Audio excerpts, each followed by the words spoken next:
I think we're all beginning to recognize that we have gotten ourselves into ecological hot water. There are 7 billion of us on this planet chasing the American dream, and with our current technology and business models, we're changing the Earth in disconcerting ways. We put a mountain of CO2 in the atmosphere every year, which, if it was all in one place, would be a mile high and 12 miles in diameter. Now, I'm not here to tell you that that's a problem. Al Gore does that really well. I'm here to tell you what we can do about it. And luckily, there's a lot we can do about it. And even better, much of it makes really good business sense. But it requires us to change what we're currently doing. And change, I think, is our biggest challenge. And that realization came to me about 20 years ago. So I'd like you to come back to my first job out of college. I was an environmental consultant working in places like this, trying to clean up industrial waste. We called what we did remediation, which is a fancy-sounding term, but really what it was sort of glorified janitorial work. We were cleaning up toxic waste. This is my work uniform. I spent 4 years in college and amassed $20,000 in student loans to dress up like this. But beyond the fashion challenges of the job, I became disillusioned with the work pretty quickly. That's because trying to clean up a polluted ecosystem is really a fool's errand. It's like trying to put toothpaste back into a tube. You can never get it all back in. And because some chemicals can be very toxic at small levels or low levels, a small amount is a big problem. To give you a sense of what we were doing, we were trying to clean up the sites to the parts per million, parts per billion level, which is like the drop of water in an Olympic-sized swimming pool. Now, it doesn't take very long to be looking at this problem to recognize we need to get out of the remediation business and into the pre-mediation business. We need to go back and look what we're doing and try to eliminate these environmental problems for the get-go. But what seemed like a rational and logical assumption ran into business reality for me at a client meeting in 1989. We were all in a office room, and my boss was trying to explain to our client why it was going to cost millions of dollars just to map out the extent of his company's pollution problem, and then why it would cost about 10 times that amount to control the spread. And as my boss went on, you could see our client getting more and more angry, and he finally blew up and began to harangue us about the stupidity of environmental laws and the outrageous costs we were proposing to him. And after he had finished or spent himself, there was an uncomfortable lull, and I piped up, well, maybe we should also think about going back and looking at your product design and manufacturing processes to try and make some changes to see that this doesn't happen again. And after I said that, the room went silent, and the client stared at me for a few seconds and then turned to my boss and said, "Where did you get this guy?" And then he went on to tell me I wasn't there to tell him how to run his business. My job was to tell him how he could keep doing what he was doing legally and in the cheapest way possible. And at that point, I recognized my remediation career had come to an end. Now, that said, I have to recognize, or I have to be honest, that remediation has been pretty successful. We don't see very many industrial sites like this anymore, especially in the developed world. But the visible success hides a deeper problem. The pollution hasn't gone away. We've just begun very good at adding technology like scrubbers or filters to capture the pollution before it goes out into the environment. The pollution is still there. We have to put it on trucks and take it to a landfill. And so what we're really doing is treating the problems or the symptoms instead of the underlying problem. And I think we're beginning to recognize there are a number of pressing environmental issues that aren't going to be solved with remediation. We can't, for example, remediate an extinct species. We can't remediate or neutralize a toxified ocean. And we can't remediate a climate that's been pushed past some critical tipping point. To solve those problems, we need to change what we're doing. We have to admit that our current business model and our current approaches are broken and that we need a new model. Now, we're fortunate because we have a perfect model at our feet. In fact, there is only one model of a sustainable production system that's been operating on this planet for 3.5 billion years, and that's the Earth's biosphere. And the challenge for us is to try to understand the principles that account for the biosphere sustainability and apply them to business. And that is the premise of my new book. We can understand or decipher the causes and the reasons why the biosphere is sustainable, apply those or translate those principles to business, and embed them into business practice. And when you do that, sustainability disappears as a management concern because you're doing business with the Earth Incorporated. Now, as you can probably imagine, we are not currently doing business with the Earth Incorporated. In fact, the Earth and the biosphere rules are systematically excluded from our business practice. And I say that as a business school professor. And a good example of this I can point to is this basic model we use for MBAs to understand production. It's called the value chain. And the value chain is basically the stepwise process that takes a low-value product like iron ore and turns it into a high-value product like a Ferrari Testarossa. The value chain describes a linear process that takes raw materials and converts them into products as quickly and as efficiently as possible. The problem with the value chain is that it leaves out the connections to the biosphere. It leaves out the connections to the environment. It ignores the harvesting and extraction of resources on the front end, and it ignores the fact that customers throw their products back into the environment when they're done at the other end. The value chain has been incredibly helpful for managers thinking about how to structure business, and it's driven by the need to push materials through as fast as possible to get that margin at the end. The faster the materials go through, the more profit we make. And you can imagine with that profit driver, we're very good at throughputting materials. In fact, a business school professor did an assessment to try to understand how long it takes to take natural resources and turn them into waste. And perhaps shockingly, he found that 94% of all raw materials are turned into waste before the product is even finished. The pharmaceutical industry is an excellent example of this. To make 1 ton of saleable pills requires 100 tons of raw material input. That means there's a 99% waste rate. Now, the 6% that actually go through, 5% is actually turned into waste within a matter of weeks. And you can understand this by thinking about the life cycle of a yogurt cup or a Bic pen. And then in the end, a little more than 1% is turned into durable products like automobiles or refrigerators or desks. Now, we call this mass production, but the reality is mass destruction. The biosphere, in contrast, doesn't work on a value chain model. It works on what I like to call a value cycle. And the value cycle is the constant rotation of materials from one high-value application to the next. So, for example, the tree grows, the chipmunk feeds on the nuts, the owl feeds on the chipmunk, and then when the owl dies, its materials are broken down and reincarnated into another tree. Okay? So there is no waste accumulation and there's no depletion of resources. This is the model we need to copy. Now, what you can't do, though, is just take an existing value chain, bend it around on itself, and expect to create a valuable value cycle. And we know this because it's been tried. It's been tried in the carpet industry. In the late 1990s, the carpet industry had to deal with the growing amounts of carpet waste going into landfills. And 2 experiments were offered on both sides of the Atlantic to try to set up production systems to collect those wastes and turn them into valuable recycled contents. In Germany, the plant was called polyamide. In the United States, it was called evergreen. And the idea was to create a very efficient mass production process that would take waste carpet and turn it into profitable recycled materials. Within 3 years, both of the plants were shut down. Why? Because when you took that value chain and tried to turn it around on itself, you created a chaotic waste stream that included a huge variety of materials, including polyester, polypropylene, nylon, various types of nylon, ramie, cotton, et cetera, and that chaotic waste stream choked the manufacturing process, which is an important insight. If you're going to create a valuable value cycle, you have to set some fundamental foundation principles in place. I like to call these principles the Biosphere Rules, and they are the principles or the concepts or the way that help to explain the sustainability of the biosphere translated for business. And there are 5 of them that work together as a system, and they are materials parsimony, power autonomy, value cycling, sustainable product platforms, and function over form. And I'll go through each one individually. We can begin with materials parsimony. Many of you will recognize this chart from your high school chemistry class. It's the periodic table of the elements.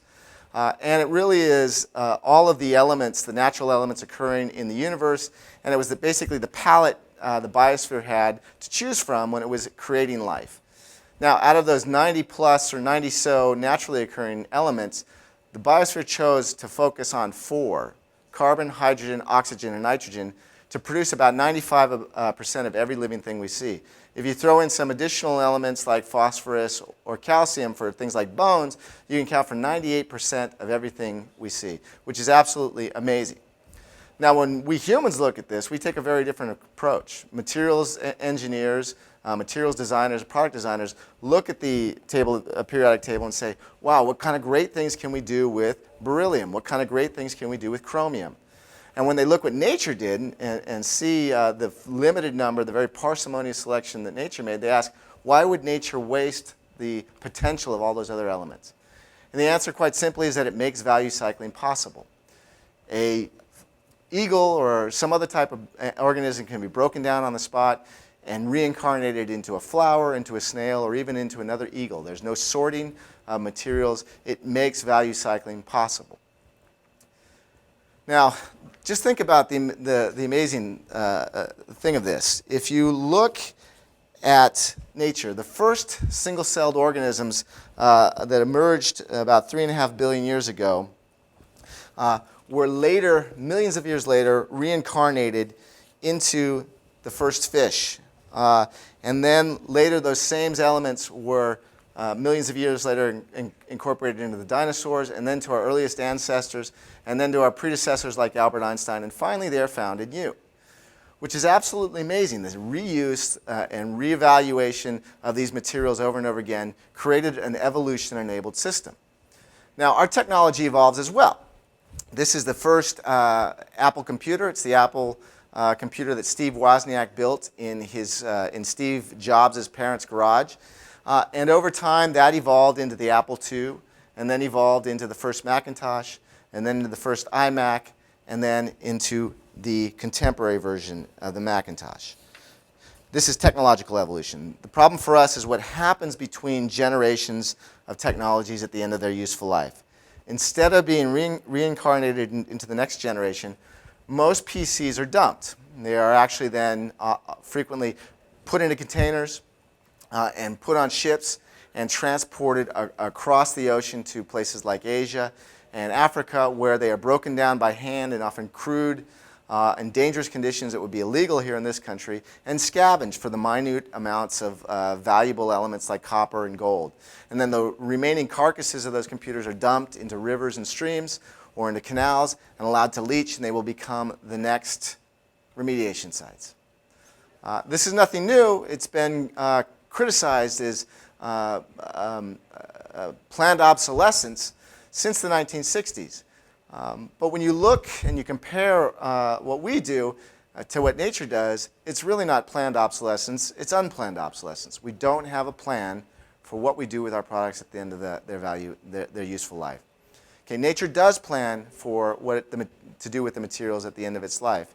But each of those transformations from flower to fish requires energy. And that's not without consequences as well. We get our energy from fossil fuels. Over 98% of our energy comes from, most of our energy comes from fossil fuels. And while fossil fuels have brought great conveniences and improved quality of life in ways that would have been unimaginable a few decades ago, we're beginning to recognize there are environmental limitations and increasingly resource limitations that are going to force us to change what we're doing. Nature takes a different tactic. Nature uses the sun. And you can see here, this is the saguaro cactus. It's a species that lives in the Sonoran Desert in which we live. You can see this is a very autonomous or relatively autonomous organism. It does not have to be plugged into a wall socket to operate. It taps into this free reign of photons, and the organism itself, in an integrated way, captures those photons, uses it to generate energy, also stores some of that for future use. And while we're a long way from emulating what nature does here and what we see in this cactus, there are some interesting innovations beginning to emerge, none more so in the area of green building. In fact, the most exciting place, I think, where this is happening is in the area of green skyscrapers. Now, there are cities around the world, from Dubai to London, that are trying to vie for not just having the tallest skyscraper, but also the greenest skyscraper. But it's widely recognized that the first green skyscraper ever built was in New York City in Times Square. The Condé Nast building, it used some interesting innovations that allowed it to be far more energy efficient, allowed it to generate some of its own energy, that created a substantial amount of autonomy from the power grid. And the value of this was discovered in the summer of 2003 when a blackout turned the lights off in every building in New York City except one. The Condé Nast Tower was the only lit building in the entire city, and its radio station on the 40th floor was able to broadcast, stay on the air and broadcast, and reassure New York not another terrorist 9/11 attack. And amazing things happen when you begin to design as if the cheap, free, readily access to electricity and power isn't there. And in fact, for much of the world, it's not. It's estimated that there are 2 billion people without access to electricity. And this was the challenge facing the designers of the One Laptop Per Child project, which were trying to bring network computing to the poorest children in the world to help them cross the digital divide and give them access to the information and educational resources on the internet. But to do so, they needed a product that could operate in places where either electricity was unreliable or non-existent. And so the engineers went back and designed as if that electricity wasn't there and made some very interesting breakthrough innovations that reduced the energy use so much that these laptops can actually be operated by a person turning a crank. That's power autonomy. I ran into another interesting example of this at a nightclub in Rotterdam called Watt. The nightclub's light show is actually powered through the dance floor by the people dancing on it. And before you think this is some kind of gimmick, you should recognize that this is the same technology fundamentally that's used in the Toyota Prius and is being used and developed by the US military to power field soldiers. Now, once you've made that transition to a value cycle, you'll find you have a substantially different business model, and not just in terms of energy and materials. The important thing here is taking that value cycle platform and expanding it and using it across your entire product line. This is the way to maximize the business value by fostering increasing returns to scale that drive profitability. Now, when we think of increasing returns, we usually think of Henry Ford and his economies of scale and mass production system. But it turns out Henry Ford is not the inventor of scale economies. The Biosphere is. Like Model Ts off the production line, this is the Biosphere leveraging a single flower design for brute scale. Now, Biosphere doesn't stop, though, with scale economies. It uses other increasing returns mechanisms as well, including scope economies. And here, this is the Biosphere using a basic flower design and perfuming it over a huge array of different species of flower. Companies can do the same thing. And you can see, actually, the power of this in the Tree of Life. This is the Tree of Life. It's a concept that was developed by Charles Darwin, and the power of increasing returns and the leveraging of platforms to allow nature and allow life to populate every possible niche on the planet. You can see here at the base a fundamental single design of the earliest organisms was radiated upward in a huge profusion of millions of different organisms. Now, as companies exploit this, it becomes equally interesting. This is Patagonia, the outdoor sportswear manufacturer. They created a value cycle around the material polyester, which they called EcoCircle, and they used it to produce their high-performance long underwear.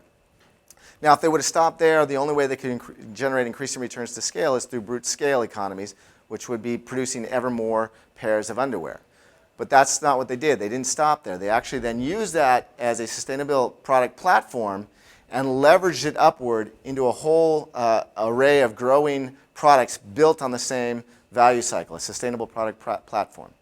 They're not alone in this. Recycline, the company that manufactures the preserved toothbrush, created its own value cycle around polypropylene, and then used that to produce the original Recycline toothbrush, but now has an ever-growing array of products built from the same production platform. And that allows them to generate scale economies that foster the profitability and growth needed. Now, as I mentioned, once you make this move to a sustainable product platform, you have a substantially different business model. Take a look here. This is what industrial carpet manufacturer Shaw Industry, this is how they describe their sustainable production platform, or how they illustrate it. A couple of things to notice. First of all, it's not a value chain.